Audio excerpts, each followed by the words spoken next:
Chicos, esta noche empezamos con el sorprendente y casi psicodélico mundo de la química recreativa en el antiguo Egipto. La civilización que nos regaló pirámides, momias y al parecer festivales capaces de competir con las peores decisiones de tus compañeros de piso en la universidad. Así que antes de ponerte cómodo, tómate un segundo para darle like al vídeo y suscribirte, pero solo si de verdad disfrutas lo que hago aquí. Y cuéntame en los comentarios desde dónde me ves y qué hora es allá. Siempre me fascina descubrir quién se conecta desde cada rincón del mundo. Ahora baja las luces, quizá enciende un ventilador para ese murmullo de fondo tan agradable. Y vamos entrando juntos en el viaje de esta noche. Empecemos con el truco botánico más famoso de los egipcios, la flor de loto azul. Seguro que la has visto en pinturas de tumbas con sus pétalos elegantes, casi siempre olfateada por faraones o agitada con gracia en banquetes como una especie de brindis antiguo. Pero esta flor no era solo ornamental. Los egipcios creían que tenía propiedades sagradas y también psicoactivas. Sí, el loto azul podía ponerte un poquito flotando. El método era sencillo. Se secaban los pétalos, se ponían a remojar en vino durante días y después se bebía la infusión en festivales, ceremonias, o probablemente cada vez que uno quería desconectarse del sonido de 200 personas cantando himnos a todo volumen. El resultado era una euforia suave, soñadora. No lo suficiente como para olvidar tu nombre, pero sí para que la construcción de una pirámide sonara como un divertido proyecto de grupo. Eso sí, los egipcios no lo llamaban colocarse. Lo llamaban comulgar con los dioses. El loto azul estaba muy asociado con el renacimiento y con el dios solar Ra, lo que lo hacía perfecto para rituales en templos y ritos funerarios. Llevar la flor a la nariz era una forma simbólica de inhalar la divinidad. Y bueno, también era una gran manera de relajarse después de un largo día gobernando el valle del Nilo. Estaba por todas partes en el arte. Los faraones aparecen sosteniéndola a los invitados en los banquetes. La pasan de mano en mano como si fuera una pipa de la paz floral. E incluso las momias eran decoradas con ella para el más allá. La lógica era clara. Si vamos a viajar a la eternidad, más vale ir bien abastecidos. Muy práctico, pero el loto azul no era solo ceremonial. En los festivales la cosa se desmadraba y el vino infusionado con loto hacía que la música sonara más fuerte, el baile más suelto y la poesía jeroglífica pareciera bastante más profunda. Imagínate, una multitud bajo las estrellas bebiendo vino de loto y sintiéndose tan ligeros como un junco mecido por el viento. Para los egipcios aquello era plenitud espiritual y también una muy buena noche. Claro que había fiestas religiosas, pero ninguna como la fiesta de la embriaguez. El equivalente egipcio a decir, vamos a emborracharnos en honor de no morir. Un nombre sutil, no, preciso, totalmente. Esta celebración anual giraba en torno a la diosa Hathor, que según el mito fue enviada a castigar a la humanidad. Tras una masacre digna de cualquier película de catástrofes, los dioses decidieron que ya habíamos aprendido la lección. Así que la engañaron haciéndole beber cerveza roja que parecía sangre.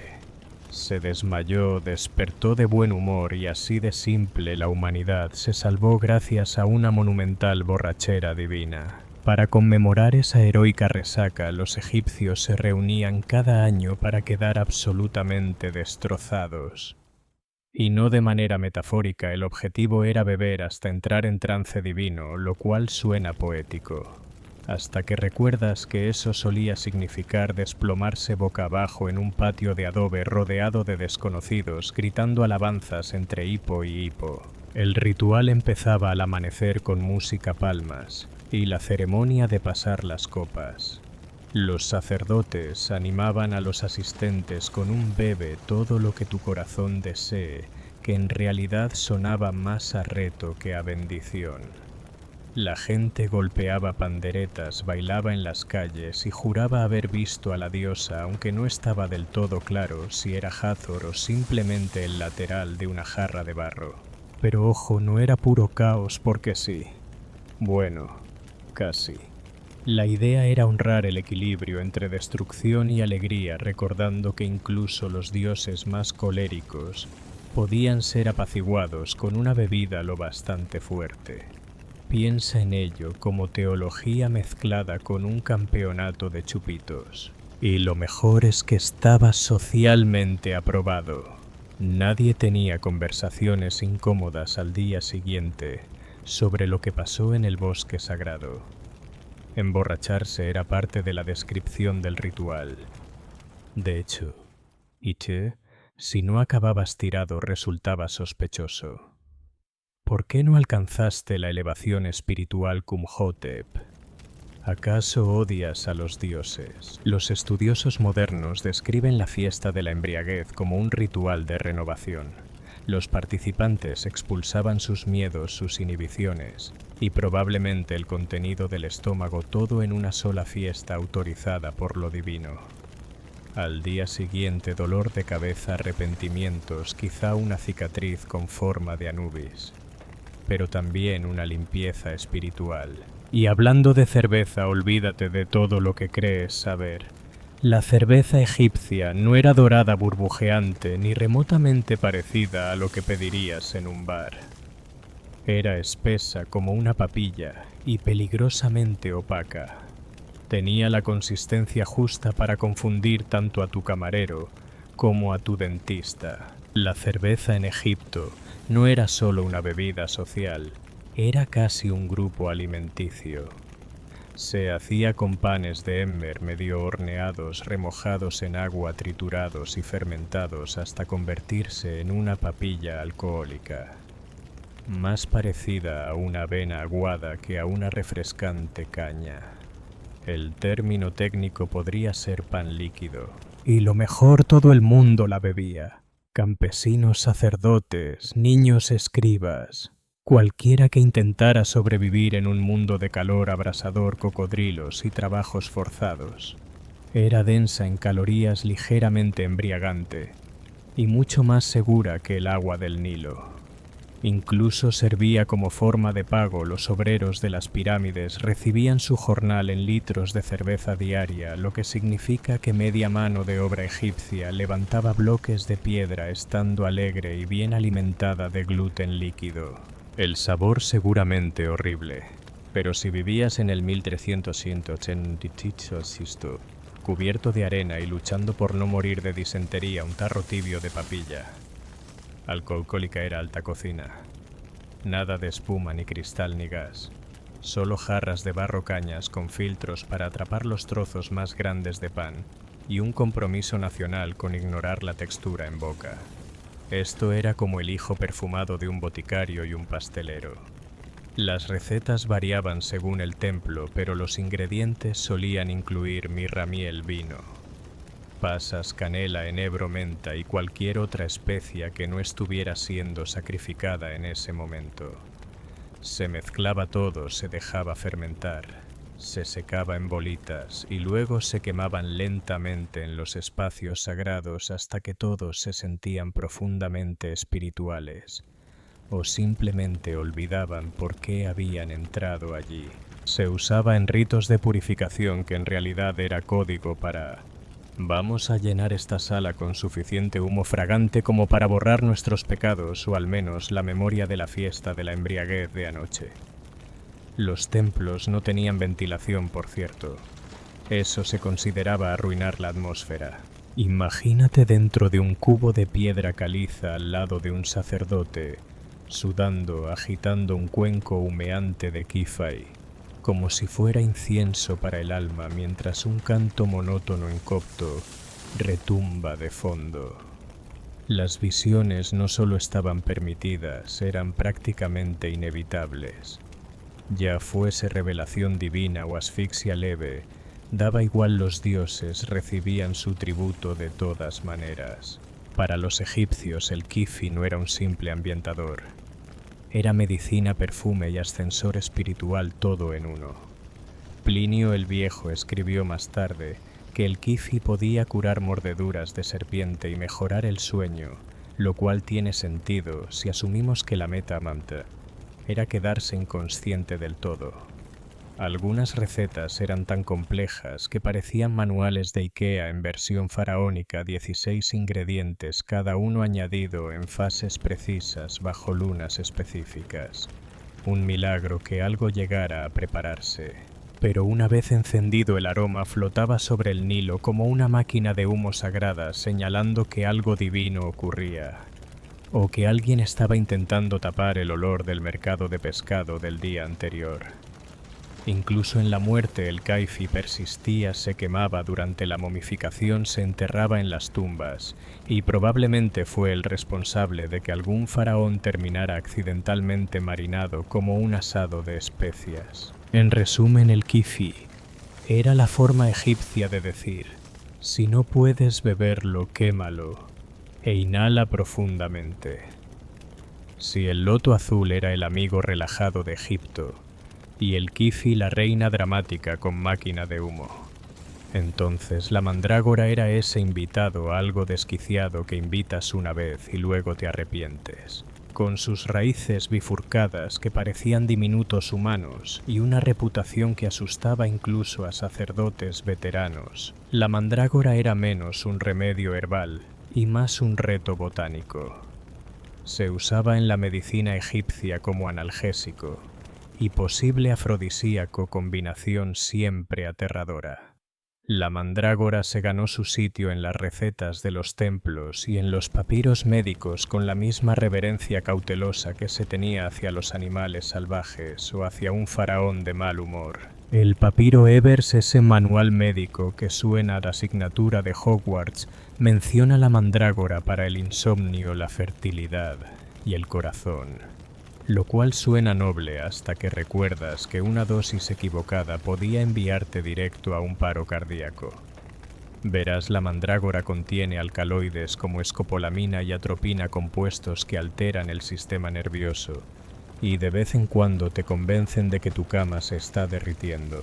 En dosis pequeñas relajaba. Un poco más y... bienvenido a las pesadillas protagonizadas por Ra y un cocodrilo con peluca. Y luego estaba el mito de la cosecha. Según el folclore heredado, arrancar una raíz de mandrágora hacía que gritara mortalmente. La solución: atarla a un perro, taparse los oídos y dejar que el pobre animal tirara mientras rezabas para que los vecinos no preguntaran nada raro. Aunque no hay pruebas sólidas de que los egipcios practicaran eso, la idea de que la planta tenía un poder espiritual y aterrador encaja perfectamente.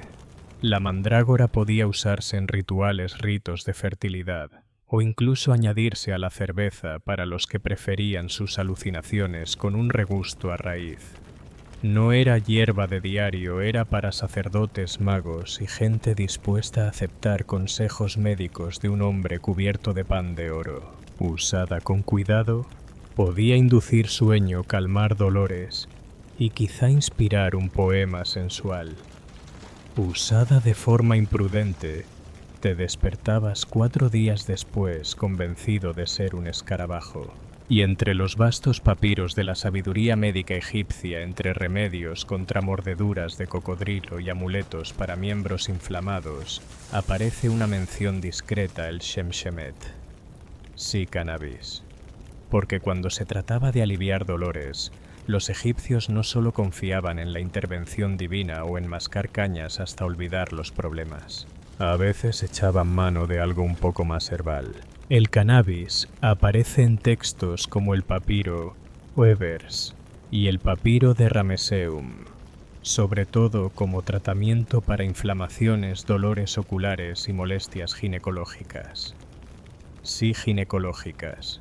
Puede que las mujeres egipcias tuvieran acceso a supositorios con THC, lo cual suena peligrosamente parecido a una moda de wellness moderna lista para venderse en Etsy. Eso sí, no se liaban porros ni hacían brownies, al menos que sepamos. Lo habitual era triturarlo en aceites ungüentos o mezclarlo con miel. Si vas a medicarte mejor que sepa dulce. No aplicado en la piel calmaba el dolor, inhalado accidentalmente. Bueno, ahora el incienso del templo cobra más sentido. Era recreativo. Oficialmente no, extraoficialmente.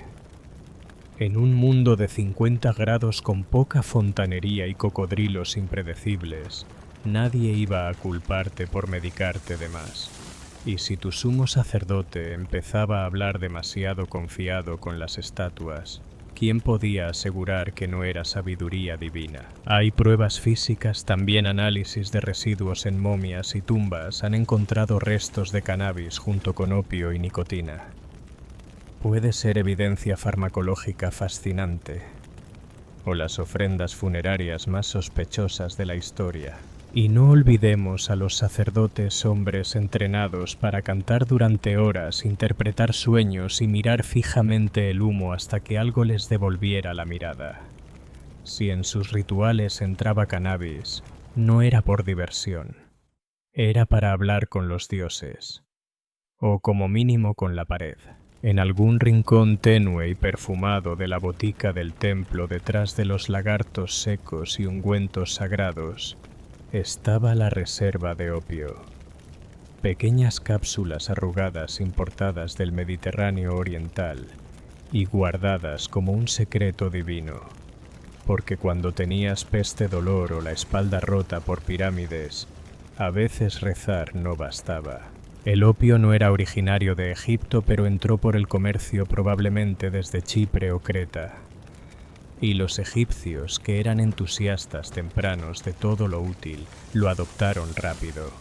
Para el Imperio Nuevo las amapolas ya eran el sedante estrella del mundo antiguo, un milagro médico envuelto en una ligera adicción.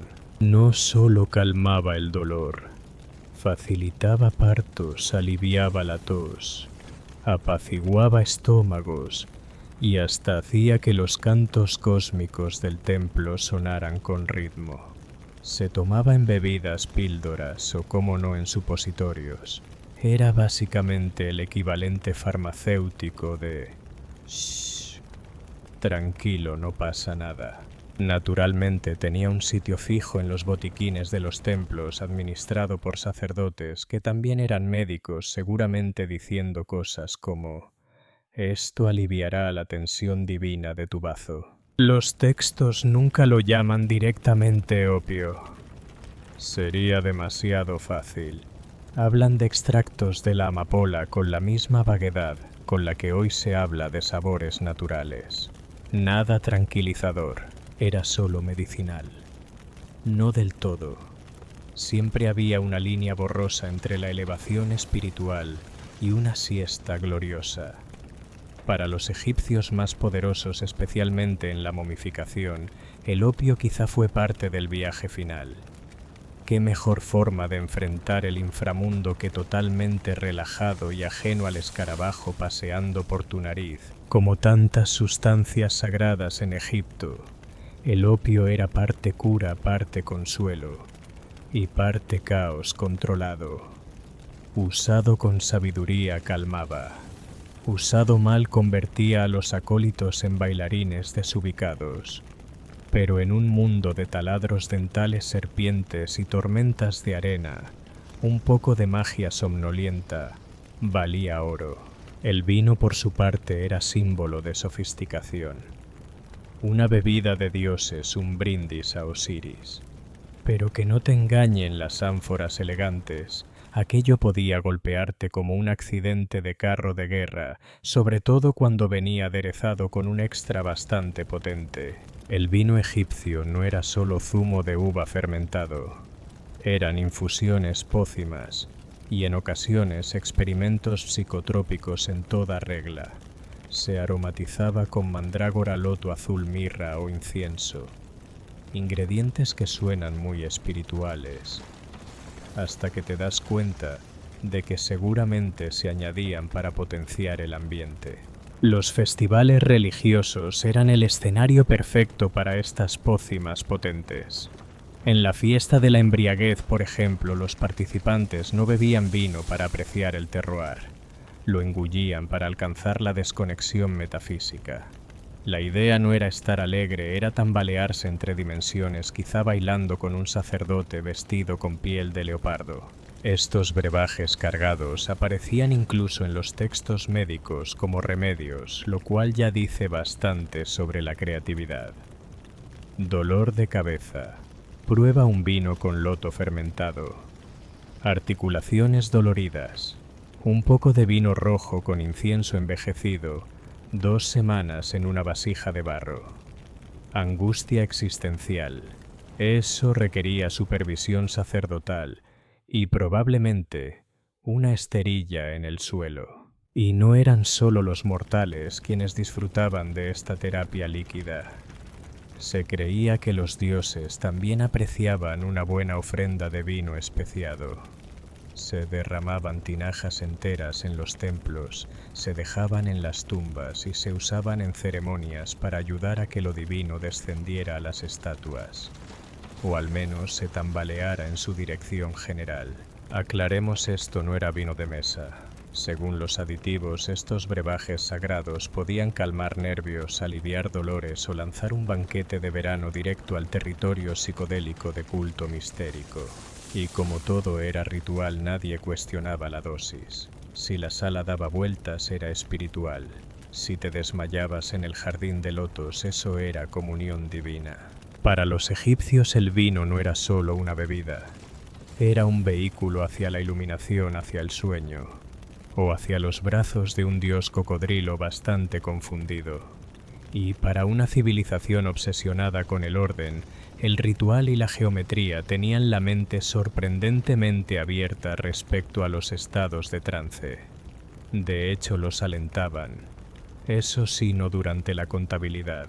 Estos estados alterados se veían como canales directos con lo divino, o al menos como monólogos internos bastante teatrales.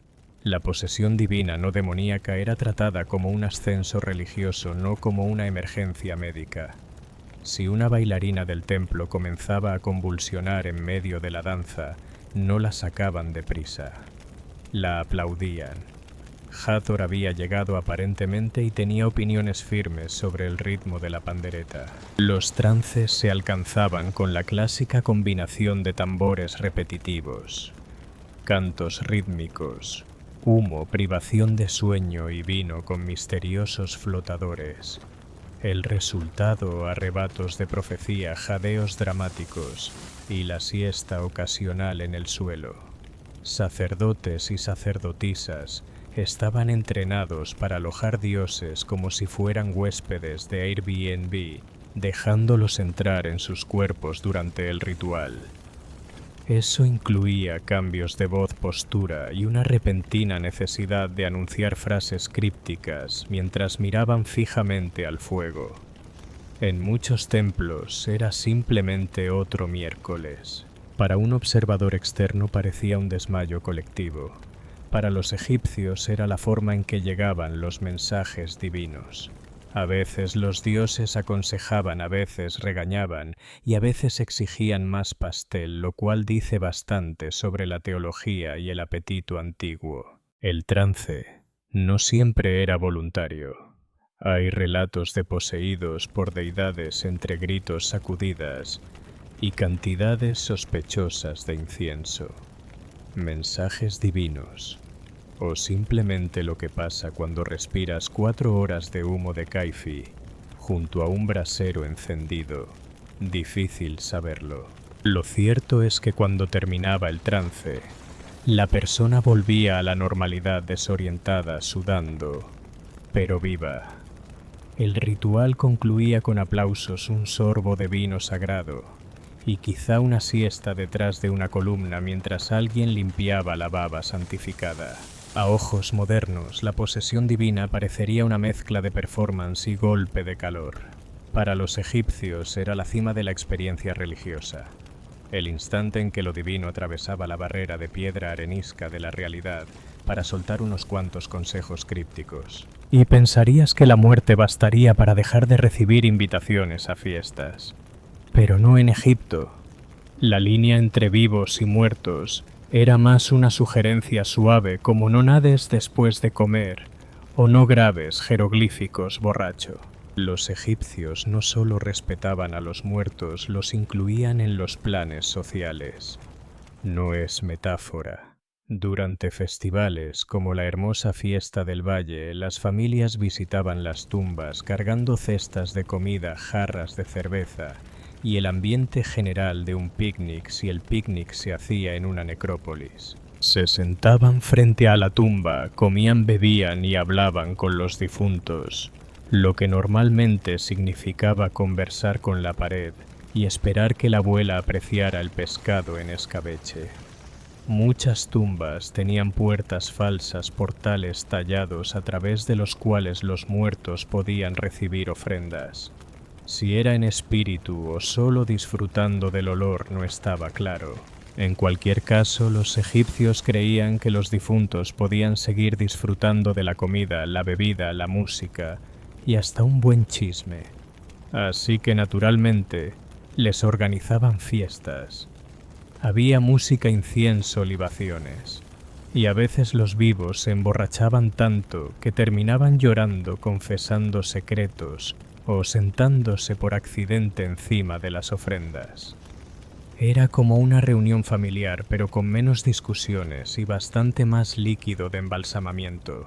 Estas reuniones no eran solo recuerdo, eran intercambios mutuos.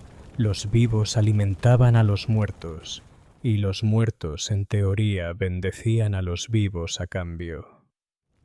Buenas cosechas, protección, menos pesadillas con hipopótamos. Todos ganaban. Algunos incluso dormían en las tumbas esperando recibir sueños, visiones de sus seres queridos fallecidos, o consejos inesperados de algún contable convertido en fantasma. Deja de prestarle dinero a tu hermano, podía decir el sueño. Y los amuletos van a la izquierda. A los ojos modernos puede sonar macabro. Para los egipcios era pura lógica. La vida después de la muerte no era un adiós, solo un cambio de dirección. Y si el tío Horm quería asistir a la fiesta mediante ósmosis divina a través de una pared de piedra, ¿quién iba a decirle que no? Claro, toda esta algarabía de incienso, trances sagrados y juerga oficial tenía un precio. Y solía llegar con el amanecer acompañado de un dolor de cabeza brutal y el recuerdo vago de haberle gritado a una estatua. Sí, incluso en un mundo donde el loto azul era medicina y la cerveza desayuno, la resaca golpeaba igual de fuerte. Los textos arqueológicos guardan sospechoso silencio sobre el tema, probablemente porque nadie tenía ganas de tallar jeroglíficos con la cabeza martilleando como si Ramismo te hubiera fulminado. Pero la evidencia está ahí. Papiros médicos describen dolores de cabeza y recomiendan hierbas, miel y en muchos casos simplemente quedarse quieto fingiendo comunión con los dioses. En casos más graves, se aconsejaba una purificación ritual que solía incluir a un sacerdote, un cubo de agua fría del Nilo y probablemente una regañina sobre la moderación que nadie recordaba haber escuchado. El verdadero truco, por supuesto, era la negación plausible. Si habías bailado sin camisa en el templo o te habías quedado dormido en una tumba, no decías «me pasé de copas». Decías «fui tomado por lo divino». No era un apagón. Era un encuentro místico con la risa de Hathor, mucho más respetable. Y para los realmente desafortunados existían los purgantes, no en sentido metafórico, sino literal. A los egipcios les encantaban esos brebajes diseñados para expulsar tus pecados por ambos extremos. Imagínate que te entregan una bebida con sabor a arrepentimiento y te dicen «esto restaurará tu equilibrio». Minutos después, tu equilibrio ya no existe. Los sacerdotes, claro, la llevaban mejor. Tenían entrenamiento, autoridad, ritual y, sobre todo, gente para cargarlos de vuelta a casa. Mientras tanto, los demás despertaban con pétalos de loto en el pelo y huellas de sandalias en la cara, preguntándose si habían bailado con un dios o con alguien muy comprometido con el papel. Aún así, Nadie se perdía la próxima celebración, porque la iluminación espiritual es adictiva. Sobre todo, si viene acompañada de cerveza humo y la posibilidad de entrar en trance y gritarle los secretos de tu vecino a una estatua. Cuando los egipcios se preparaban para la muerte, no solo empaquetaban lienzos y un buen discurso fúnebre, también llevaban provisiones, drogas y con suerte un escondite de repuesto por si la eternidad se volvía aburrida. Porque si pensabas que la fiesta terminaba tras el juicio de tu corazón, piénsalo de nuevo, simplemente continuaba bajo tierra. Las tumbas no eran lugares silenciosos y solemnes. Eran hogares de inicio para el alma cuidadosamente equipados con comida, alcohol y arreglos herbales para mejorar el ambiente. Las momias eran enterradas con pétalos de loto azul, jarras de vino, conos de incienso y de vez en cuando algún tarro sellado de contenido misterioso, que hoy los arqueólogos miran con una mezcla de reverencia y sospecha. Toma como ejemplo a Tutankamón. Cuando Howard Carter abrió su tumba no solo encontró oro y muebles, también halló vino, aceites, hierbas y lo que solo puede describirse como la versión egipcia antigua de un kit de bienestar. Si enterraran hoy a un influencer moderno, el ajuar funerario se vería inquietantemente parecido salvo por las vasijas canópicas. No era solo lujo, era estrategia. El alma Obá, si quieres sonar refinado, necesitaba alimento y estimulación en la otra vida. La dicha eterna no se mantenía sola. Por eso sacerdotes y embalsamadores se aseguraban de que entraras a la eternidad con todos tus objetos de confort espiritual, ofrendas de comida, perfumes sagrados y una buena dosis de aquello que te ayudaba a soportar las largas ceremonias del templo mientras fingías iluminación. Algunas tumbas incluso incluían instrucciones para que los difuntos supieran cómo preparar y disfrutar estos objetos en el más allá. No bastaba con llevar loto azul a la eternidad. También necesitabas un manual por si la memoria divina a corto plazo fallaba. Y no olvidemos el ritual de la apertura de la boca que debía permitir al muerto comer, hablar y, seamos sinceros, brindar con Osiris con la técnica adecuada. Porque cuesta hacer un brindis con la mandíbula cerrada. Todo esto nos deja un mensaje clarísimo: los egipcios no separaban el placer de la piedad.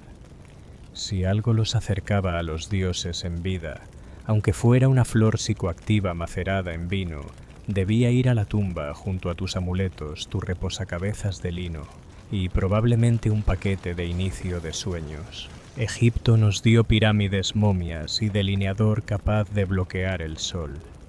Pero también perfeccionó una verdad no escrita de la civilización. A veces los que gobiernan están lo bastante colocados como para pensar que todo va bien. Oficialmente el faraón era la encarnación terrenal de Horus, elegido por los dioses para mantener el Ma'at, el orden cósmico. Extraoficialmente los sacerdotes tenían las llaves de la despensa sagrada, el presupuesto de incienso y el calendario de quién debía cantar junto al brasero de Kaifi hasta desmayarse. La élite religiosa no era solo guía espiritual, eran farmacéuticos con licencia estatal, suministrando al pueblo desde ungüentos calmantes hasta experiencias psicodélicas completas, disfrazadas de comunión sagrada. Si olía fuerte, picaba al contacto, o te hacía hablar en metáforas 3 días seguidos, probablemente venía de la botica del templo. Y mientras los faraones llevaban coronas, eran los sacerdotes quienes sabían mezclar mandrágora con vino sin matar a nadie. Ese conocimiento les daba un poder blando inmenso, no solo en la sanación y el ritual, sino en gestionar el tono emocional y místico de toda la sociedad. No preguntabas, ¿cómo va la cosecha? Preguntabas, ¿qué vio el sumo sacerdote en su trance anoche? Spoiler: casi siempre un halcón y mucha luz dorada girando. Tampoco olvidemos el lado económico. Los templos eran terratenientes empleadores y verdaderas fábricas de drogas. El loto azul no se cultivaba solo, alguien debía cosecharlo, secarlo, fermentarlo y susurrarle versos sagrados. Así que sí, la religión era muy santa, pero también una máquina bien engrasada que funcionaba con fe y hierbas, y ocasionalmente dosis alteradoras de conciencia. En muchos sentidos, la pregunta de quién gobernaba Egipto era menos sobre coronas y más sobre quién controlaba los incensarios. Porque si los dioses hablaban a través de visiones y las visiones llegaban después de que un sacerdote oliera algo sospechoso en una cámara cerrada, haz tú las cuentas. En teoría, Egipto era todo equilibrio, justicia y orden. En la práctica, si eras lo bastante rico para permitirte una tumba privada y un sirviente que te abanicara después de comer, también tenías acceso a lo bueno. La sociedad egipcia era jerárquica, y las sustancias psicoactivas seguían la misma regla: faraón arriba, pastor de cabras abajo, y todos los demás oliendo flores secas y fingiendo que era suficiente, mientras los campesinos bebían cerveza de cebada espesa, y quizá aspiraban un poco de incienso. Si se acercaban lo bastante, los élites se bañaban en aceites de loto azul y bebían vino de Granada mezclado con opio en copas doradas. Los preparados más potentes, mezclas de mandrágora y caifi con opio, resinas de cannabis importadas, estaban restringidos al uso ritual o médico, lo que coincidía sospechosamente con la rutina diaria de funcionarios y altos sacerdotes. ¡Qué casualidad! El faraón mismo, gobernante divino del Alto y Bajo Egipto, no podía cargar con el peso metafísico de reinar sin un pequeño empujón de la farmacopea sagrada. Si sus sueños eran mensajes de estado de parte de los dioses, entonces sedar su insomnio con un cóctel psicoactivo no era indulgencia, era seguridad nacional. Incluso en la muerte, los poderosos mantenían su provisión cerca. Muchas tumbas contienen frascos medicinales, conos de incienso y jarras de vino con etiquetas tan vagas que básicamente decían solo para fines ceremoniales. Uno se pregunta si los dioses realmente necesitaban tanta resina de amapola importada, o si Tutankamón simplemente quería tener opciones. Mientras tanto, las clases bajas no quedaban totalmente excluidas, pero se conformaban con las versiones diluidas: cerveza masticable, incienso flojo, y lo más parecido a la euforia espiritual después de 18 horas levantando obeliscos. Y si alguien del pueblo conseguía una sustancia prohibida sin permiso, eso solía llamarse brujería, herejía, o un pésimo día para ser jornalero. Tras 14 capítulos de esnifadas sagradas, libaciones divinas y sanidad alucinógena, podríamos preguntar, ¿qué nos revela todo esto de Egipto? Para empezar, que eran maestros en combinar ciencia, espiritualidad y química recreativa en un mismo sistema de creencias. El alivio del dolor y la profecía nacían de la misma flor. Medicina y misticismo caminaban de la mano al ritmo de un tambor y con el humo de algo que claramente no pasaría las pruebas de la FDA. También nos muestra cuánto respetaban los estados alterados, no como evasión, sino como forma legítima de acceder a la sanación, la sabiduría, y ocasionalmente a un dios con cabeza de animal y gusto por el teatro. Sus rituales no eran simple espectáculo, eran teatro químico controlado con incienso, cantos y té psicotrópico, para el reparto cuidadosamente restringido por los guardianes del templo. La versión antigua de poner el wellness detrás de un paywall. Los élites tenían sus spas de loto azul y su opio importado. El resto cerveza tibia y una infección ocular. La iluminación divina estaba disponible, pero solo si podías pagar el paquete funerario de lujo con minibar opcional en la otra vida. Y quizá la lección más reveladora es esta: los humanos siempre han querido sentir más, ver más, saber más, especialmente si eso implicaba tumbarse en un templo sin hacer las tareas. Los egipcios antiguos no eran tan distintos de nosotros meditando con aceites esenciales o discutiendo sobre microdosis en un podcast. La diferencia es que llevaban más delineador y se tomaban las alucinaciones mucho más en serio. ¿Qué significa esto para nosotros? Tal vez que nuestros ancestros no eran drogadictos primitivos ni místicos excéntricos. Tal vez simplemente intentaban navegar un mundo confuso, hermoso y doloroso con las herramientas rituales y humo fragante que tenían. Y si ese camino hacia la paz interior incluía vino flores silvestres y un trance en el que ladrabas como Anubis, pues que así sea. El resultado un resplandor fantasmal radiante, al menos hasta que aparecían las llagas. Y cuando lo hacían simplemente aplicaban más plomo encima para cubrirlas, como una tirita renacentista pero con garantía de que la herida jamás sanaría. Si el plomo no te mataba, lo haría el mercurio, usado para tratar manchas y aclarar pecas. El mercurio era otro encantador ingrediente del arsenal de belleza renacentista. Combínalo con tónicos a base de arsénico y baños de vinagre para el rostro y obtienes una rutina de guerra química vendida como elegancia. Y no olvidemos el clasismo incrustado en cada poro empolvado. Las nobles querían que su piel luciera intacta sin sol ni esfuerzo. Cuanto más pálida mejor, aunque eso significara anemia, delirios o finalmente la muerte. Verse divina tenía un coste divino. La ironía, las mujeres que podían permitirse todo este lujo tóxico también tenían acceso a perfumes importados de Oriente, destilados de agua de rosas y tónicos con alcanfor. Literalmente olían a ángeles, mientras su piel se caía a tiras. Si en la Florencia renacentista tenías un par de cejas funcionales, claramente no te estabas esforzando lo suficiente. En la interminable obsesión por parecer una pintura al temple o un huevo elegante, las mujeres se depilaban la línea del cabello y las cejas hasta la nada. Una frente amplia y redondeada era el ideal supremo de belleza.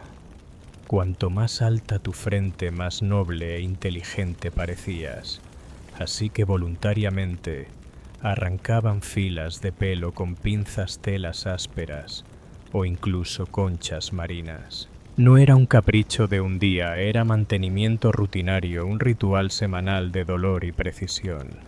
Para los cabellos rebeldes se aplicaban brebajes de aceite de nuez o excremento de gato. Sí, excremento de gato para debilitar el crecimiento. Algunas incluso chamuscaban los pelos sobrantes con la llama de una vela, porque nada grita gracia y refinamiento como prender fuego a tu propia cara. Las cejas delgadas, arqueadas y casi invisibles. Una mujer verdaderamente sofisticada no debía tener cejas visibles. En su lugar se pintaba una sombra suave con corcho quemado o polvo de carbón. Muy elegante. Hasta que en el calor florentino la pintura se derretía y tus cejas bajaban lentamente por tus mejillas durante la misa. Divino. Mientras tanto, el vello corporal era visto como animalístico e impuro. Se eliminaba con una pasta de vinagre cal viva y arsénico. Otra mezcla encantadora. Ardía claro pero dejaba la piel suave, hasta que no. Y el cabello recogido en estilos rígidos y apretados, trenzado y acolchado con pelo postizo de lana crin de caballo, o cabellos reales de otra persona. A veces las piezas se empapaban en lejía para lograr el dorado de moda. Si no coincidía, no pasaba nada, se colocaba una cofia encima y listo. Problema renacentista resuelto. La ironía es que todo este arranque, depilación y modelado se hacía sin espejos. Sí, los espejos eran raros y caros. La mayoría de las mujeres se arreglaban al tacto con ayuda de sirvientas, así que más te valía que tu doncella tuviera pulso firme y cero pasivo-agresividad. Un mal movimiento y tu frente noble se convertía en un desastre tonsurado. La belleza renacentista no iba de encanto natural, sino de sustracción estratégica. Quita las cejas. Quita la línea del cabello, quita el sentido común. Todo en nombre de la elegancia. Una vez el rostro había sido empolvado, depilado y envenenado, tocaba el cuerpo. Concretamente meterlo en formas que la caja torácica humana jamás debió intentar. Entra en escena el corsé renacentista, parte declaración de moda, parte trauma ortopédico. No eran las trampas mortales de avispa del siglo XVIII, pero tampoco eran suaves. Conocidos como stays o bodies, estaban diseñados para aplanar el torso, no para afinar la cintura. La idea era crear un lienzo rígido y liso que destacara el busto y alargara la silueta. Porque ¿qué hay más sexy que parecer una tabla elegante? Materiales ballenas si eras rica, cañas o cartón si no. Todo cosido en lino y ajustado con cordones en la espalda. Vestirse requería ayuda, determinación y una tolerancia sorprendente a perder visión periférica. Una dama noble vestida era básicamente una alcachofa acorazada en capas puntiaguda y a la vez extrañamente frágil. Y los corsés no eran solo apariencia, eran declaraciones morales. Una postura recta significaba virtud interior. Encogerse, en cambio, sugería laxitud moral o posible posesión demoníaca. Así que una dama bien nacida debía mantenerse erguida, caminar rígida y respirar a sorbitos. Puntos extras si se desmayaba con gracia en público, eso significaba que lo estabas haciendo bien. Debajo, camisas de lino absorbían el sudor porque, sorpresa Florencia en verano, no era lugar para telas pesadas, sin ventilación. Pero la elegancia primero, la comodidad nunca. Y aún con todos los corsés tenían un beneficio, los sujetaban todo en su sitio. A diferencia de los sujetadores modernos que se rinden a mediodía, los stays ofrecían la misma firmeza que un puente colgante. Podías bailar, correr o sobrevivir a un desmayo sin que nada se moviera. Claro, no todas podían permitírselo. Las mujeres trabajadoras usaban corpiños más sueltos y telas respirables. Pero entre la élite el corsé era esencial. Sin él estabas incompleta, trágicamente deshecha. El peor detalle había que comer con eso puesto. Y ahí aparece la paradoja renacentista: banquetes dignos de un rey con mujeres apretadas, hasta que sus órganos internos eran compañeros de piso. Las mesas se doblaban bajo pavos reales, asados, esculturas de mazapán y frutas doradas. Pero las damas solo podían picotear, nunca jamás morder con ganas un muslo de ganso. Eso era bárbaro y peligroso para el corsé. Así que mordisquitos, espalda recta, sonrisa y respiración contenida. A veces bastaba con aguantar horas así, fingiendo disfrutar de una tarta de anguila fría para terminar desmayada, lo cual francamente sumaba a la estética. Por supuesto, la hambruna refinada tenía límites. Muchas nobles se lanzaban como lobas en sus habitaciones privadas, liberadas del corsé, devorando quesos o dulces escondidos.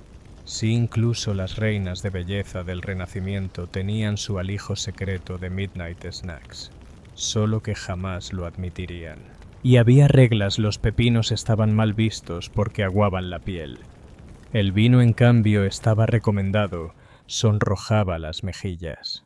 Algunas bebían tónicos de vinagre para mantenerse delgadas, porque nada dice alta moda como destruirte el estómago. La digestión era un arte. Comer demasiado en un corsé significaba indigestión, gases, o Dios no lo quiera, un eructo en público. Horror. Mientras los hombres se recostaban a beber y discutir sobre Dante, las mujeres perfeccionaban el arte de comer lo justo para parecer sociables, pero nunca lo suficiente para arruinar la línea del vestido. Y cuando ya todo estaba en su sitio, rostro pintado, pelo arrancado, corsé ajustado, cena picoteada, llegaba lo más importante: oler caro. En la Florencia renacentista tu aroma no era un detalle, era un arma social. El perfume de una dama noble estaba tan cuidadosamente curado como su linaje. Y no oler a lujo importado Era casi un escándalo. La nariz renacentista era exigente. El pueblo podía oler a ajo cabra y angustia existencial. La élite, en cambio, flotaba por salones y basílicas, dejando tras de sí nubes de agua de rosas, almizcle ámbar gris y especias exóticas. Si pasabas junto a una duquesa y no te sentías ligeramente intoxicado por su aroma, era porque no lo estaba intentando lo suficiente. El perfume era un gran negocio. Italia, especialmente Venecia, era el centro europeo de destilación, pero los ingredientes más codiciados llegaban de mucho más lejos: incienso de Arabia, mirra de Etiopía, canela de Ceilán y ámbar gris. Esa cera de olor extraño y delicioso proveniente de los intestinos de cachalotes, carísimo y tremendamente de moda. Básicamente el equivalente renacentistas a rociarte con un perfume de ballena de diseñador. Y estos perfumes no eran solo para las muñecas o el cuello. Se empapaban en guantes, se cosían en los forros de los vestidos y se rociaban en pañuelos que las damas agitaban con dramatismo cada vez que alguien menos higiénico se acercaba demasiado, lo cual pasaba a menudo. Las calles eran un asco, la gente se bañaba de forma irregular. El perfume no era un lujo, era armadura. Y para la belleza ambiciosa, el layering aromático era esencial. Primero el baño perfumado, normalmente un enjuague con agua de rosas o alcanfor. Luego un polvo de pétalos de violeta triturados. Después un aceite frotado en sienes o muñecas. Y finalmente una nube espesa de lo que tu boticario jurara que haría llorar a los hombres y desmayar a las rivales. Algunas llevaban pomanderos, delicadas esferas perforadas llenas de hierbas aromáticas colgadas del cuello o la cintura. Otras los hacían sonar desde el cinturón como campanillas olfativas. Cuidado, huelo a canela y a juicio. Claro que estas pociones no siempre eran inofensivas. Algunas contenían trementina o tinturas tan fuertes que podían provocar jaquecas, náuseas o desmayos. Un error de mezcla y pasabas de seductora a insufrible. Aún así, el aroma correcto podía abrir puertas, o al menos narices. Una mujer que olía divina tenía poder. Poder para encantar, distraer o simplemente sobrevivir a una multitud de poetas sin jabón. Si la belleza renacentista era un campo de batalla, la moda era la armadura, y Florencia su deslumbrante zona de guerra. La tela que llevabas no solo decía algo de ti, lo gritaba, lo cantaba, paseaba por la calle anunciando la riqueza de tu familia, el rango de tu marido, y si te daba o no vergüenza arruinarlo por una manga.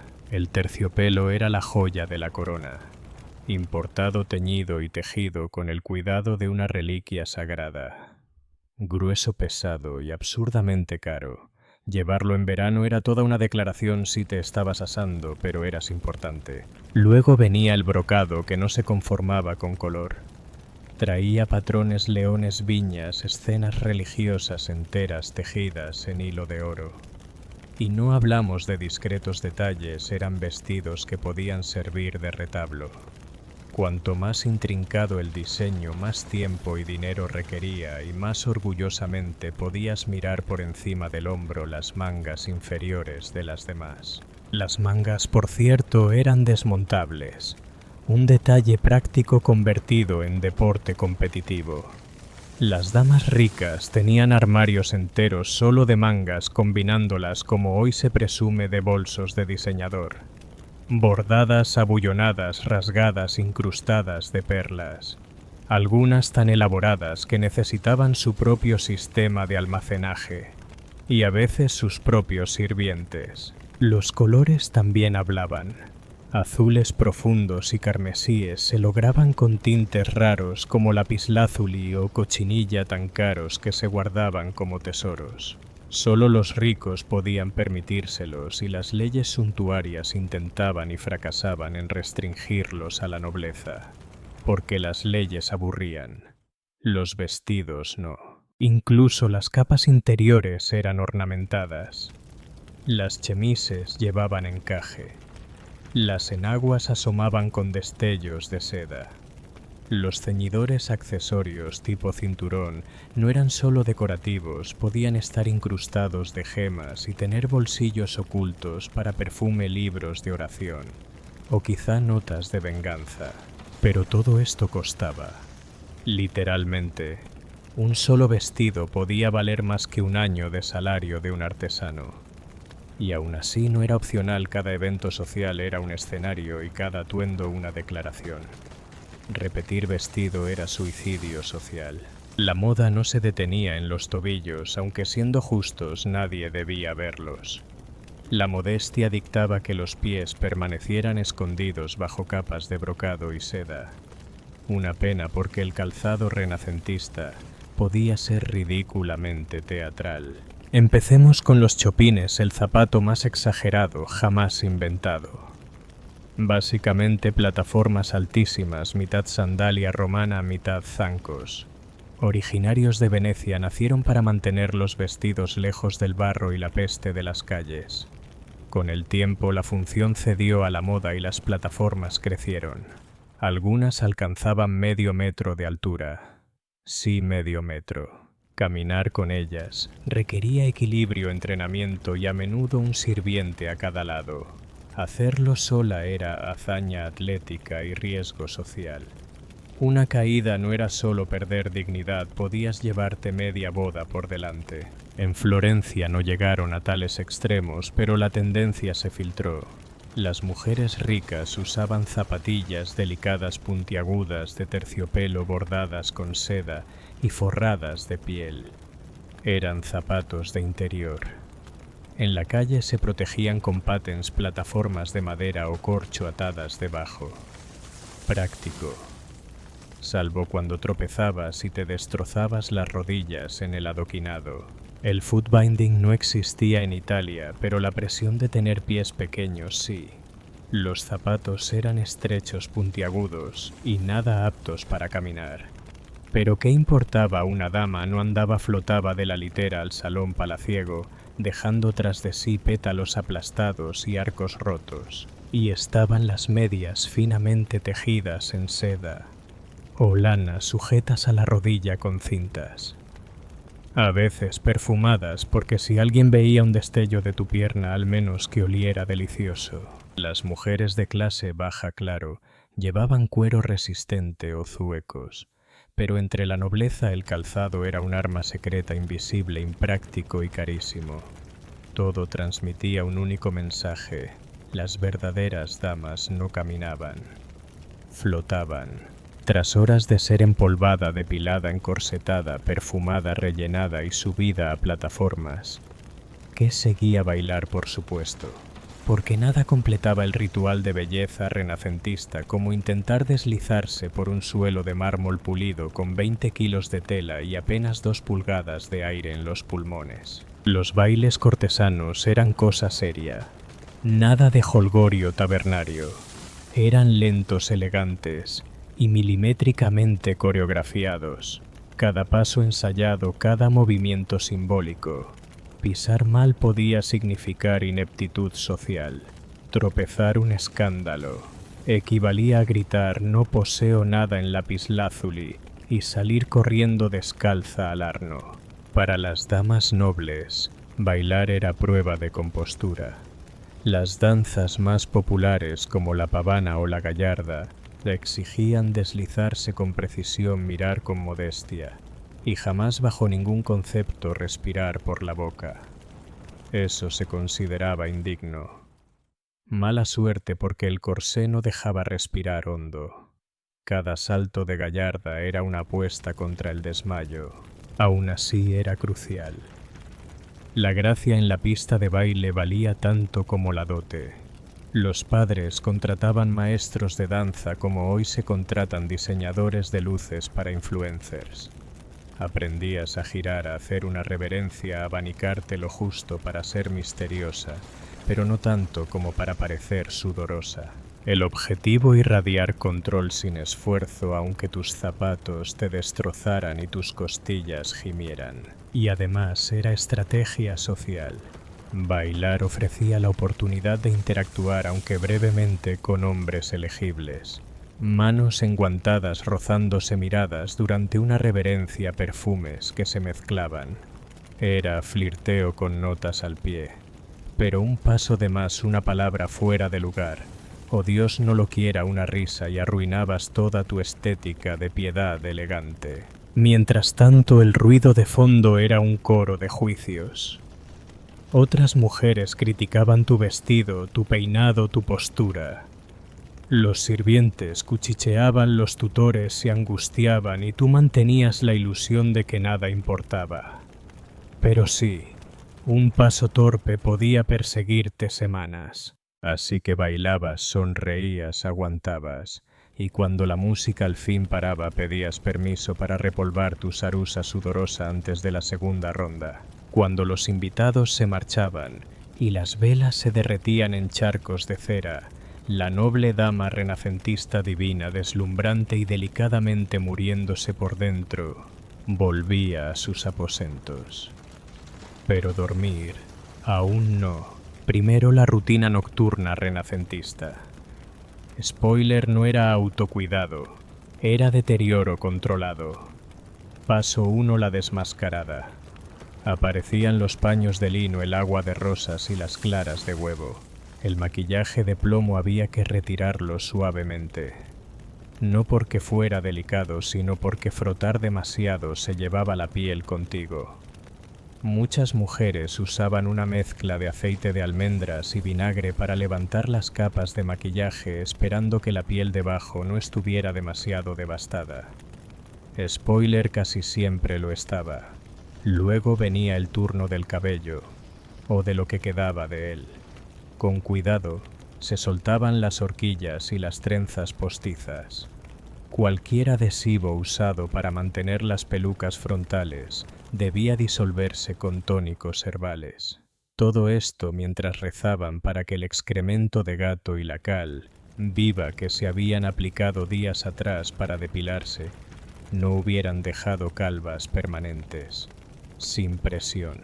Después llegaba el momento de desatar el corsé, una experiencia espiritual acompañada de jadeos, quejidos, y a veces un crujido audible mientras las costillas recuperaban su forma original. Al fin podían respirar, no profundamente, pero lo suficiente para suspirar de alivio y murmurar: nunca más. Por centésima vez, los pies salían de las zapatillas, revelando lo que quedaba de los dedos aplastados como pasas. Si tenías suerte, tu sirvienta te traía un barreño de agua tibia con lavanda o romero para remojarlos. Si no, solo los mirabas con desesperanza y te preguntabas si alguna vez volverías a sentir alegría. Finalmente el cuerpo era untado con aceites dulces, o si eras especialmente devota o paranoica, con un brebaje alquímico que prometía conservar la juventud.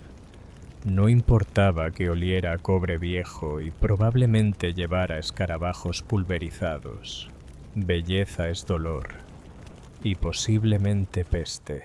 Y por fin se apagaba la vela. No con un soplido grosero, eso era impropio, sino con un delicado puff, como pidiendo disculpas a la llama. Te recostabas con la línea del cabello 2 centímetros más atrás que el año pasado, la piel más espectral que el día anterior, y los pulmones recuperándose del trauma del corsé. Pero mañana lo harías todo otra vez, porque en la Florencia renacentista la belleza no era una apariencia, era un estilo de vida, una representación continua de alto riesgo sin intermedios. Y el público, todo el mundo. Cambio de escenario, Japón. Antes de estar vinculados a mafias y salones clandestinos, los tatuajes en Japón tenían una identidad mucho más compleja, profundamente arraigada en el honor, la mitología y el trabajo. Mucho antes del período Edo, los tatuajes eran marcas punitivas, símbolos burdos grabados en la cara o en los brazos de criminales para señalarlos como parias de por vida. Pero hacia 1600, esos símbolos crudos evolucionaron hacia algo más cercano al arte, la devoción e incluso la armadura espiritual.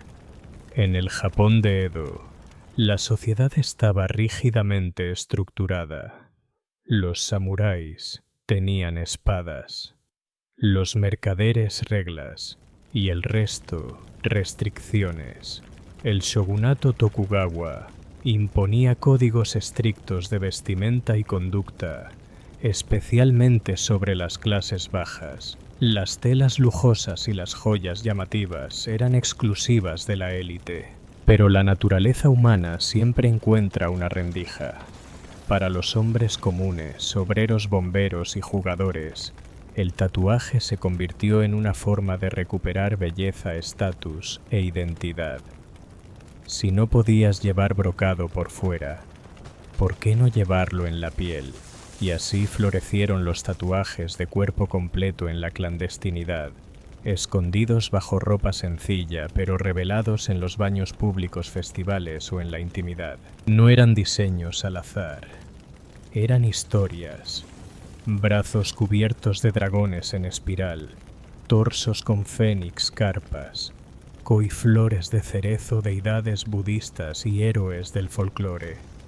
Cada tatuaje tenía un significado. Un koi remontando la corriente era perseverancia. Un dragón en la espalda, poder y protección. No se elegían por capricho, se ganaban. A veces una dolorosa pulgada de piel a la vez. El proceso era brutal. No había máquinas ni cremas anestésicas. Los artistas llamados horichi usaban mangos de madera y agujas de acero para insertar la tinta a mano. El pigmento mezclado con carbón u otros colorantes naturales se martillaba con golpes rítmicos. Las sesiones duraban horas. Un traje completo podía tardar años, pero el resultado, un mural viviente, piel convertida en narrativa. Aún así, los tatuajes eran ilegales durante gran parte del período Edo. Las autoridades los veían como señales de desorden, desvío o derroche.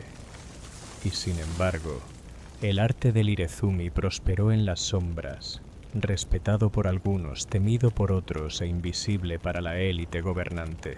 En un Japón de casas de madera apretadas como yesca y faroles de fuego, por todas partes los incendios eran constantes y devastadores. Los samuráis podían gobernar, pero cuando ardía tu barrio eran los bomberos, los hikeshi, quienes te salvaban la vida. No usaban mangueras ni llevaban trajes ignífugos.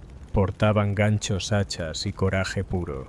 Su trabajo no era apagar el fuego, sino derribar casas alrededor para frenar las llamas. Eso significaba subirse a techos en llamas y desmantelar viviendas a mano bajo lluvia de chispas.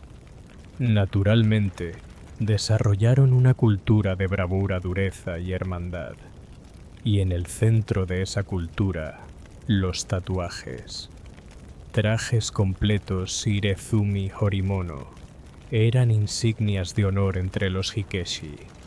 No solo mostraban fuerza y resistencia, también eran símbolos profundos, dragones, para el poder tigres, para el coraje dioses y demonios, para la protección espiritual. Cuando un bombero se despojaba de su uniforme y mostraba la piel cubierta de tinta, no era vanidad, era armadura. El dolor formaba parte del rito. Sentarse durante cientos de horas bajo las agujas era prueba de resistencia. Si podías soportar eso, podías enfrentarte a un infierno. Algunas cuadrillas incluso compartían temas dragones idénticos en las espaldas, olas o flores coordinadas bajando por los brazos. No era comportamiento de pandilla, era solidaridad, hermandad forjada en humo y fuego. Aunque para las autoridades seguía siendo ilegal, los tatuajes eran vistos como vulgares derrochadores. Así que los hikeshi ocultaban sus diseños bajo la ropa, solo revelándolos en los baños o en festivales donde su condición de héroes locales les daba un pase temporal. Irónicamente, estos hombres eran admirados en los barrios y temidos por la élite. Sus tatuajes eran marcas de peligro para unos, de devoción para otros. Más allá de los bomberos y obreros, otro grupo abrazó la dolorosa elegancia del Irezumi, los jugadores vagabundos y buscadores de emociones del mundo flotante el ukiyo. Ese término describía tanto los barrios de placer como la naturaleza efímera de la existencia. Y en ese mundo fugaz, los tatuajes eran lenguaje de riesgo, identidad y rebelión.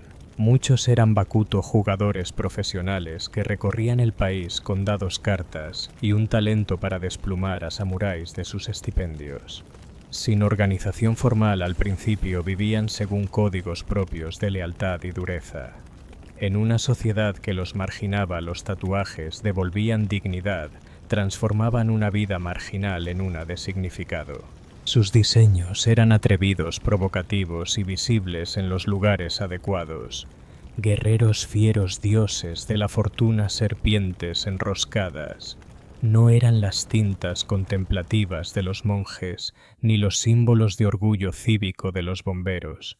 Eran declaraciones de poder, mensajes visuales que decían: no sigo tus reglas, vivo por las mías. Muchas referencias provenían del folclore o del teatro kabuki. Héroes como Sakata Kintoki, Minamoto no Yoshitsune o rebeldes míticos que desafiaban a la autoridad. Cuanto más audaz el personaje, más admirado el tatuaje. No era solo simbolismo, era marca personal en una sociedad que no te daba un nombre a menos que lo pelearas. A pesar de su estatus de marginados, estos hombres eran esenciales en la economía subterránea, prestaban dinero, mantenían el orden en los distritos rojos y desarrollaban estructuras proto-yakuza. Sus tatuajes eran a la vez insignia y advertencia: lealtad dentro, peligro fuera. Los talleres de tatuaje florecían en este mundo, raramente señalados, conocidos por susurros y conexiones. Los horishi eran figuras reverenciadas, su trabajo comentado en baños públicos y tras los mostradores de sake. Ser tatuado por un maestro famoso era un honor. Soportar horas de dolor punzante, una demostración de coraje. Para jugadores y pícaros, el Irezumi era más que arte. Era identidad grabada a fuego en la piel, un orgullo en un mundo que no tenía lugar para ellos. Aunque el tatuaje en el Japón de Edo suele retratarse como una tradición masculina de obreros, bomberos y jugadores, también hubo mujeres que dejaron su huella, a veces literalmente, en ese mundo oculto de tinta. No aparecen en los registros oficiales, pero existieron en silencio, con ternura y rebeldía, bajo capas de seda y decoro. A menudo eran tatuajes íntimos, románticos, personales. No los grandes trajes mitológicos de sus pares masculinos, sino diseños pequeños, discretos, cargados de emoción. Amantes que se tatuaban mutuamente sus nombres en lugares ocultos del cuerpo, el interior del brazo, el muslo, cerca de la clavícula.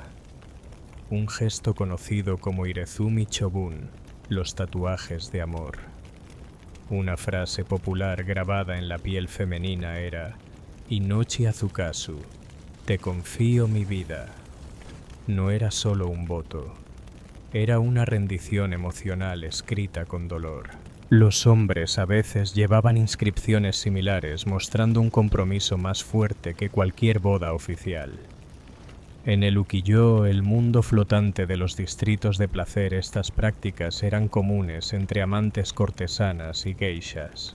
Para algunas cortesanas de alto rango, un tatuaje podía ser herramienta de seducción, una pequeña marca insinuante apenas visible cuando el kimono se deslizaba lo justo, convertía el secreto en parte del juego. La ilusión era de intimidad, como si el cliente estuviera viendo algo prohibido.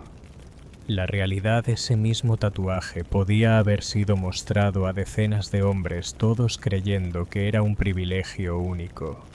En otros casos, la tinta hablaba de ruptura y desengaño. Un nombre podía ser quemado o cortado tras un abandono, transformando la pasión en cicatriz. o cubierto con un nuevo motivo, un dragón devorando letras solas, borrando recuerdos. Fuera de los barrios del placer, los tatuajes también fueron gestos de rebeldía silenciosa. Campesinas, pescadoras o esposas de hombres tatuados se animaban a seguirlos inspiradas por el arte o la solidaridad. Aunque arriesgaban juicios y críticas, escondían su tinta bajo la ropa como declaraciones privadas de autonomía. La sociedad oficial de Edo podía condenarlas, pero aquellas mujeres escribieron en su piel una historia que los cronistas nunca recogieron: amor, agencia y dolor. Detrás de cada traje de tinta de cada dragón ondulante y héroe trágico grabado en carne, estaban los artesanos invisibles del Japón de Edo, los Horishi, los maestros tatuadores. Trabajaban en rincones, apartados, habitaciones, sobre casas de té, trastiendas de barberías, cuartos iluminados por velas que olían a incienso y tinta. No había letreros brillantes ni reseñas de clientes, solo reputación transmitida de boca en boca y piel tatuada. Convertirse en Horishi no era una decisión casual. Requería años de aprendizaje bajo la tutela de un maestro. Las herramientas eran rudimentarias: mangos de madera con haces de agujas de acero en la punta, sumergidas en una tinta negra espesa llamada sumi, hecha de hollín y cola animal. La técnica lenta y dolorosa. Las agujas se clavaban rítmicamente a mano, a veces con un pequeño mazo de bambú. El proceso, llamado tebori, exigía manos firmes, paciencia infinita y la resistencia mental de un monje. Pero los Horishi no eran solo artesanos, eran narradores, psicólogos, historiadores. Un buen maestro debía saber no solo cómo tatuar, sino qué tatuar. Cada diseño llevaba un mensaje: flores de cerezo, desvaneciéndose en olas, la fugacidad de la vida. Un tigre escalando una montaña, valentía frente a lo imposible. El cliente podía traer una idea, pero era el maestro quien decidía ubicación, equilibrio y alma del diseño. Los clientes regresaban una y otra vez durante años hasta completar el traje completo, un paisaje corporal desde hombros a muslos, cruzando la espalda, bajando por los brazos, deteniéndose justo antes de muñecas y cuello. No era casualidad, había que mantenerlos ocultos bajo la ropa para no provocar a las autoridades. Algunos Horishi firmaban sus obras en secreto, escondiendo sus iniciales en la cola de un dragón o en los pétalos de un loto. Pequeñas huellas de orgullo que solo otros entendidos podían reconocer. Aún así, vivían al margen. Su clientela eran bomberos, jugadores, cortesanas, gentes alejadas de la élite. Ellos también habitaban en los bordes de la sociedad, venerados por el bajo mundo, invisibles para los poderosos. El Irezumi no era algo que simplemente se llevaba, era algo que se sobrevivía. Cada línea, cada sombra, cada gota de color tenía un precio medido en horas inmóviles y días de carne dolorida. En Edo, el dolor del tatuaje no era un obstáculo, era el punto central. El tebori, la técnica de insertar la tinta a mano, era brutal por diseño. Agujas mojadas en sumi clavadas con un compás monótono. Un contorno podía llevar horas, un traje completo años enteros. No había cremas anestésicas ni compasión, solo el sonido constante del golpeteo y el escozor ardiente. El dolor era físico, pero también simbólico. Separaba al aficionado de actuo del tebutueo. Era una prueba de voluntad, paciencia y disciplina mental. Quien se tatuaba no solo recibía una obra, se la ganaba. La resistencia para soportar esas sesiones se convertía en medalla de honor discutida con orgullo en baños públicos y tabernas. Para bomberos, el sufrimiento templaba el coraje. Para jugadores era un test de suerte y lealtad. Para cortesanas y amantes, una prueba de la profundidad emocional. Para unos, castigo. Para otros, purificación. Había incluso una dimensión espiritual. Soportar dolor era un ejercicio ascético semejante al ayuno o la meditación. Por eso, los temas budistas eran comunes no solo por estética, sino por su mensaje de sufrimiento, renacimiento e iluminación. Y existían reglas: no podías moverte, no podías llorar. Una distracción podía arruinar el diseño o ganarte una reprimenda del maestro. Solo los más serios completaban el traje entero, el munewari, con un panel en el pecho intencionalmente en blanco, para no escandalizar si el kimono se abría. En un mundo donde la élite vestía seda y estatus, los tatuados vestían dolor y permanencia. Cada centímetro de un tatuaje en Edo contaba una historia. No eran dibujos al azar de un catálogo, sino mitologías cartografiadas en el cuerpo. Símbolos elegidos con cuidado, cargados de significados que se entrelazaban en remolinos de tinta desde hombros hasta tobillos. La piel se volvía folclore personal. Un koi, por ejemplo, no era solo decoración. Un koi, remontando la corriente, significaba fuerza, determinación, voluntad frente a lo imposible. Según la leyenda, un koi que alcanzaba la cima de la cascada se transformaba en dragón. La metáfora perfecta para un hombre de clases bajas que luchaba por ascender. Los dragones estaban por todas partes, no como monstruos occidentales, sino como guardianes sabios poderosos ligados a la naturaleza. Un dragón enrollado en la espalda no intimidaba, protegía. Siempre presente, invisible entre la piel y el mundo. Los tigres simbolizaban ferocidad y resolución. Las olas, lo impredecible de la vida. Demonios y fantasmas eran advertencias, cuentos de precaución tatuados como recordatorio de los peligros físicos y espirituales. Muchos tatuajes representaban escenas completas de folclore chino y japonés, batallas, traiciones, intervenciones divinas. En Edo, cada cuerpo tatuado era una epopeya andante. Los temas favoritos incluían el Suikoden, la epopeya china de los 108 forajidos heroicos. Estas historias resonaban profundamente entre la clase tatuada, rebeldes, protectores, inadaptados, que no encajaban en el ideal samurái, pero que aún así vivían bajo un código. Las deidades budistas también eran comunes, especialmente las coléricas. Figuras como Fudo Myō, el protector inamovible, con la espada en una mano y la cuerda en la otra, ataba demonios y cortaba la ignorancia. Llevarlo tatuado en la espalda era como portar un guardaespaldas espiritual, uno que no tenía problema en volverse violento cuando era necesario. Pero no todos los significados eran universales. La colocación, el tamaño, incluso la dirección de un tatuaje tenían importancia. Un tigre escalando podía simbolizar ambición, descendiendo una advertencia. Hasta el orden en que se tatuaban las distintas secciones decía algo sobre el viaje personal. Estos símbolos eran sagrados, privados y poderosos.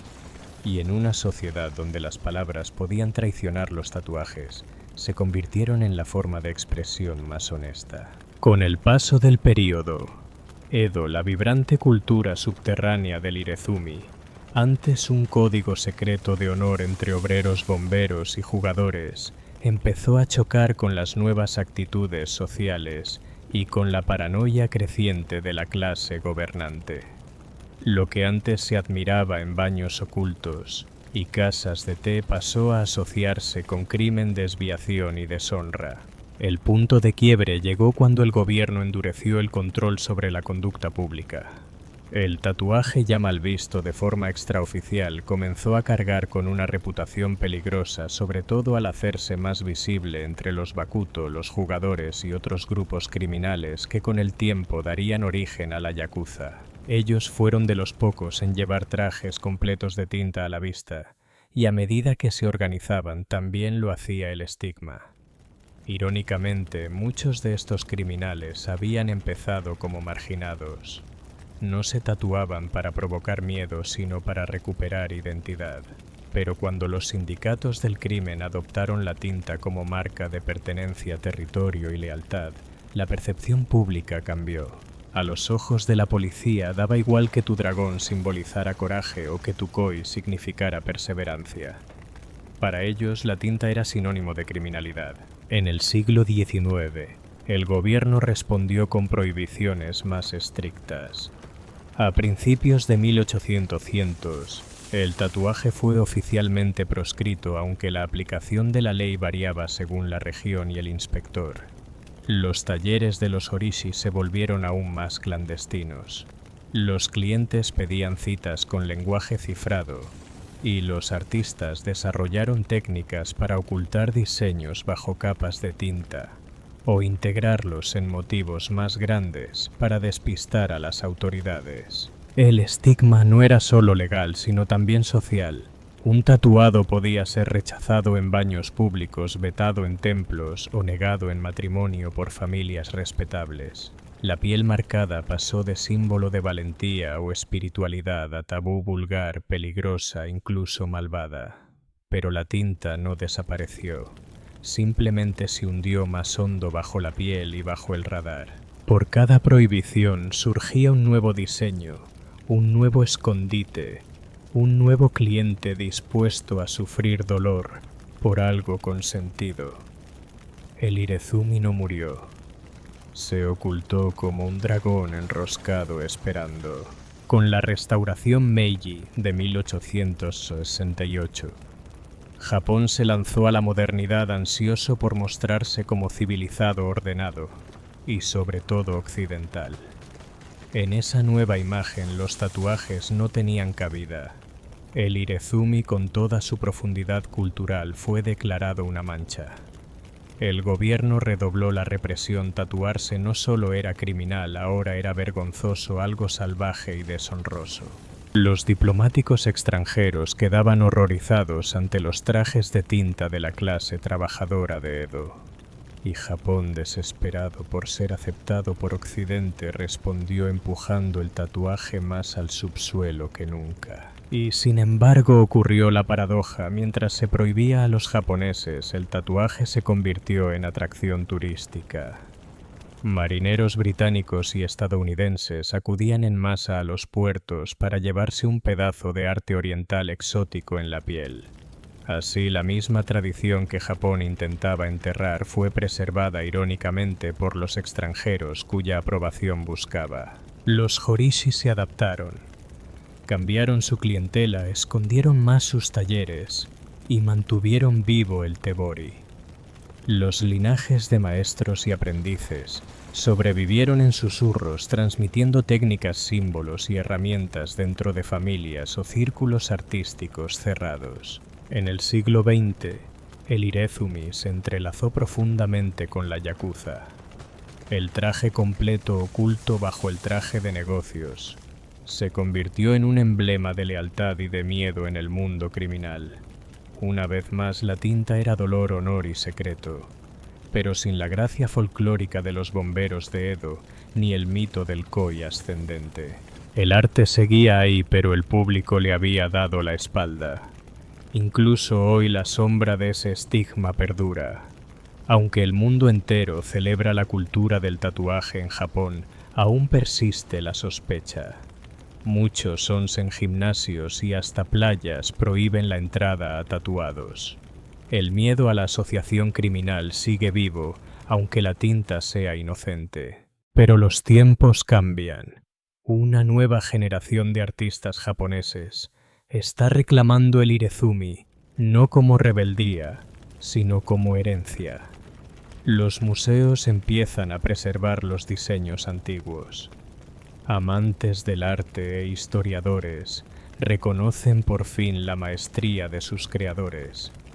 Y poco a poco surge una pregunta: ¿por qué deberíamos avergonzarnos de nuestra propia piel en una cultura construida sobre capas de kimonos, de significados, de silencios? El tatuaje permanece como la expresión más honesta que Japón intentó ocultar. ¿Por qué? Porque mostraban a mujeres desnudas con un detalle clínico exquisito de cuerpo entero.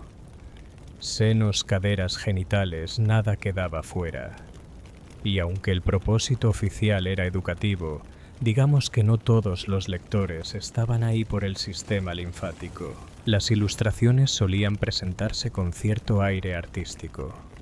Una edición especialmente infame mostraba a una mujer desnuda, reclinada con la gracia de una pintura de Botticelli, salvo que su cavidad torácica estaba abierta como un diagrama de carnicería. Era a la vez horripilante y extrañamente sensual el cuerpo como arte, como ciencia, y para algunos como entretenimiento. Dado que la pornografía estaba prohibida por la Iglesia, estas imágenes se colaban bajo el disfraz de necesidad médica.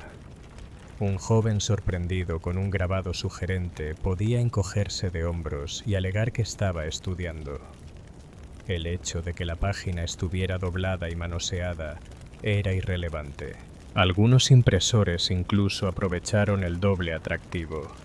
Hubo ediciones con especial atención a la figura femenina, nudos idealizados que mezclaban anatomía con erotismo, un auténtico resquicio legal del Renacimiento. Si querías mirar cuerpos desnudos, bastaba con fingir interés en el bazo. Y no eran publicaciones marginales. Eran impresas por editoriales respetadas, guardadas en bibliotecas universitarias y citadas por médicos. Pero entre el latín seco y los diagramas musculares había suficiente tentación suave como para que los lectores pasaran las páginas con entusiasmo sospechoso. Claro, no todos los libros prohibidos fingían ser científicos. A mediados del Renacimiento empezaron a circular manuales de amor que no disimulaban nada. Eran guías medio de etiqueta, medio de seducción, escritas para nobles que deseaban coquetear sin caer directamente en el infierno. A diferencia de los manuales matrimoniales avalados por la Iglesia, secos, rígidos, obsesionados con la procreación, estos manuales de amor jugaban con la ambigüedad. Ofrecían consejos sobre cortejo, escritura de cartas, el arte de una mirada, o la colocación precisa de la mano en un baile lento. Todo bajo la excusa de cultivar buenas maneras, pero goteando insinuaciones entre líneas. Uno de los géneros más populares era la novela epistolar, colecciones de cartas ficticias entre condes y damas de nombres grandilocuentes. En teoría modelaban el comportamiento virtuoso, en la práctica rozaban la fantasía romántica y erótica. Algunos manuales incluían poemas y acertijos lo bastante cultos para parecer inocentes, lo bastante ambiguos para interpretarse como escandalosos. El lector renacentista adoraba los dobles sentidos y estos libros se los servían en coplas elegantes. No faltaban consejos de higiene personal, uñas limpias, dientes blancos, aliento fresco. Se recomendaba a las damas evitar la cebolla antes de una conversación íntima. Práctico sí, espiritual no tanto. Estos libros no describían el acto físico, pero lo insinuaban constantemente. Su encanto estaba en la tensión, la espera, el suspiro detrás de un abanico. Para los jóvenes nobles atrapados entre matrimonios concertados y códigos religiosos estrictos, eran válvulas de escape legales, de poseer peligrosos de comprender. Mientras la Iglesia advertía contra el pecado y los eruditos discutían sobre la virtud, los lectores escondían poesía romana bajo sus almohadas. Ars Amatoria de Ovidio era un manual de seducción disfrazado de clásico latino prohibido por inmoral pero irresistible. Educados y curiosos lo copiaban, lo anotaban con comentarios en los márgenes. Probar en carnaval funcionó con Cecilia. Lo mismo ocurría con El asno de oro de Apuleyo, una novela alegórica con burros parlantes, sí, pero también con escenas de deseo, metamorfosis y lujuria. Y ni hablar de la poesía árabe o griega traducida en pequeños círculos de élite, textos donde el placer era visto como camino a la iluminación. Las librerías jugaban al doble juego. Oficialmente teología y gramática. Extraoficialmente un guiño y una moneda te abrían el gabinete de curiosidades médicas. La Iglesia lo llamaba pecado, los mercaderes, buen negocio. En 1559 todo esto se volvió aún más peligroso.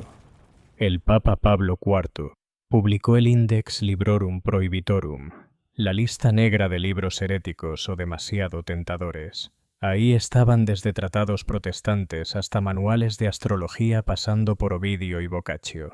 Poseer uno de esos libros podía significar registros, confiscaciones, penitencia pública, incluso cárcel. Pero cuanto más se prohibían, más deseados se volvían. Ediciones limpias para la venta oficial y copias sin cortes para clientes privados se multiplicaron en Venecia, Lyon o Basilea. Algunos títulos falsos servían de disfraz. El asno de oro encuadernado como sermones de San Agustín. Las familias nobles inventaban escondites secretos en bibliotecas privadas, compartimentos falsos, encuadernaciones huecas, armarios con espejos. Las mujeres menos vigiladas como amenaza intelectual se convirtieron en excelentes contrabandistas de libros. Una monja en Nápoles supuestamente guardaba el jardín perfumado detrás de su ejemplar de Vidas de Santos. La censura dominaba en público. En privado, los lectores renacentistas simplemente pasaban la página con más cuidado. Los conventos también eran lugares de lectura, curiosidad intelectual y sí de deseo reprimido. Muchas jóvenes no entraban por vocación, sino por decisión familiar. Demasiado caro casarlas, mándala con las monjas. Demasiado respondona, mejor enclaustrarla. El resultado fue toda una generación de mujeres altamente educadas, forzadas al celibato y aburridas hasta la desesperación.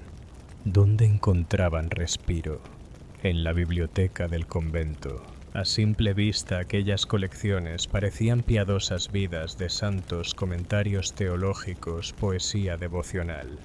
Pero si escarbabas un poco, descubrías notas en los márgenes, párrafos subrayados con entusiasmo sospechoso y a veces copias manuscritas de poemas de amor prohibidos escondidos entre los libros de oraciones. En Ferrara, una monja fue reprendida por traducir al vernáculo el Amores de Ovidio supuestamente con fines educativos. Otras escribían sus propios versos melancólicos codificados empapados de deseo. Hoy los historiadores sospechan que algunos de los sonetos más apasionados atribuidos a damas cortesanas anónimas fueron en realidad escritos por mujeres encerradas que usaban la pluma como salida romántica. Y no era solo poesía. Algunos conventos guardaban tratados de anatomía con la excusa de que servían para tareas médicas, ya que las monjas solían actuar como enfermeras. Pero como ya sabemos, los libros de anatomía rara vez se quedaban en lo clínico. Una abadesa en Florencia llegó a pedir conservar su manual ilustrado porque ayudaba a las jóvenes a comprender la tentación. Imaginación no le faltaba. La Iglesia intentaba controlar lo que se leía tras aquellos muros, pero la alfabetización significaba autonomía, y la autonomía subversión.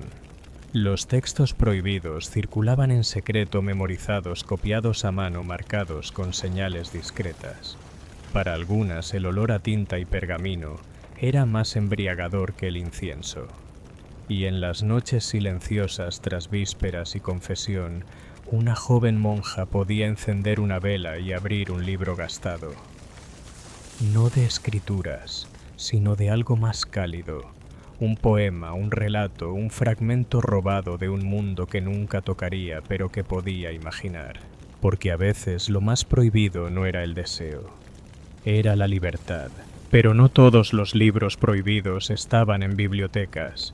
Algunos se escondían en delantales bajo las tablas del suelo o en la memoria de quienes los recitaban en mercados oscuros. Eran los otros textos renacentistas, los mágicos. Grimorios manuscritos, recetarios de hierbas, libros de conjuros compartidos entre comadronas curanderas y mujeres que no se llamaban brujas, pero a ojos de todos lo parecían. El amor era poder, y el poder en manos femeninas daba miedo. Por eso los hechizos amorosos eran tan populares como temidos. Estos manuales enseñaban a ganar afecto, provocar obsesión o reavivar un matrimonio frío, un mechón de pelo, una copa de vino, una frase susurrada a la luna llena. No era teología, era ciencia popular. Y funcionaba, o al menos lo parecía. Las recetas afrodisíacas eran otro clásico. Mezclas de canela, anís, ostras molidas o raíz de mandrágora. Algunas servían, otras eran veneno disfrazado. Un manual de botica recomendaba alegremente miel, vino y cuerno de ciervo pulverizado para despertar el fuego de Venus. Omitió mencionar las hemorragias nasales. Aunque hombres y curiosos consultaban estas fórmulas, las principales guardianas eran mujeres. De madre a hija en aldeas donde apenas pasaba el sacerdote se transmitían recetas para curar partos o corazones rotos. Claro, tener un libro así era jugarse la vida. Para la Inquisición un conjuro de amor era prueba de brujería. Bastaba que alguien lo viera para convertir a una curandera en hereje. Y entonces llegó la imprenta. Los libros dejaron de ser tesoros artesanales para convertirse en mercancía. Y pronto los impresores descubrieron que había un negocio mucho más rentable que los salmos, el deseo. Venecia se convirtió en la capital de esta revolución discreta. Entre tratados religiosos y comentarios académicos aparecieron libritos que ya no disimulaban nada. Eran explícitos, ilustrados y pensados para escandalizar. El más infame fue I modi las posiciones, grabado por Marcantonio Raimondi, con ilustraciones de Giulio Romano y versos de Pietro Aretino, considerado el primer pornógrafo del Renacimiento. 16 escenas de sexo explícito acompañadas de poemas mordaces. La iglesia estalló. El libro fue prohibido, las planchas confiscadas, Raimondi arrestado. Pero la semilla estaba plantada, la imprenta servía también para erotismo. Y nadie iba a meter ese genio de nuevo en la botella. Prensas clandestinas brotaron por toda Europa produciendo ediciones caras destinadas a nobles y mecenas con gusto por lo prohibido. Algunos encargaban ejemplares personalizados, pornografía artesanal del siglo XVI. Para despistar los impresores usaban portadas falsas, lugares de impresión ficticios o títulos en latín que sonaban filosóficos, pero escondían escenas que hacían que un manual de anatomía pareciera un catecismo. La imprenta no solo democratizó el conocimiento, hizo que el deseo fuera portátil. Y con cada nuevo título, los lectores del Renacimiento se acercaban a algo revolucionario, el placer sin permiso. Al final de la época, la línea entre educación, entretenimiento y seducción era irreconocible. Lo que empezó como curiosidad médica o instrucción teológica se había convertido en una biblioteca secreta del anhelo compartida por nobles, estudiantes, monjas y mercaderes. Para la Iglesia era decadencia moral, para los eruditos experimentos intelectuales, pero para quienes los leían era otra cosa. Poder, no poder de espada ni de tribunales, sino el silencioso, el subversivo, el que nace en los márgenes de un libro. En un tiempo en que los cuerpos de las mujeres eran controlados, sus voces calladas y sus deseos avergonzados, aquellos textos ofrecían un guión alternativo, lugares donde el amor no siempre era concertado, donde el placer podía nombrarse y la curiosidad no necesitaba confesarse en latín. Un conjuro escondido en un herbario, un soneto censurado copiado a mano, un poema leído a la luz de una vela. Cada uno era una pequeña rebelión disfrazada. Y no olvidemos a los hombres, filósofos que predicaban virtud de día y leían a Ovidio con vino por la noche, sacerdotes que condenaban el pecado en el púlpito, pero guardaban el arte de amar bajo la sotana. La naturaleza humana siempre ha sabido compartimentar. La imprenta había abierto la caja de Pandora. La alfabetización se expandía, las ideas se escapaban, Y una vez que la gente descubrió que los libros podían hacerles sentir algo profundo, íntimo, incluso pecaminoso, ya no hubo marcha atrás. Muchos ejemplares se perdieron quemados, escondidos, mal catalogados, pero algunos sobrevivieron. Hoy descansan en museos y bibliotecas frágiles y amarillentos, aún vibrando con los ecos de secretos susurrados siglos atrás. Porque el Renacimiento no fue solo un renacer del arte y la ciencia, fue también el renacer del deseo. Y en medio de sermones y esculturas, los libros prohibidos nos cuentan todo aquello que el mármol nunca se atrevió a mostrar.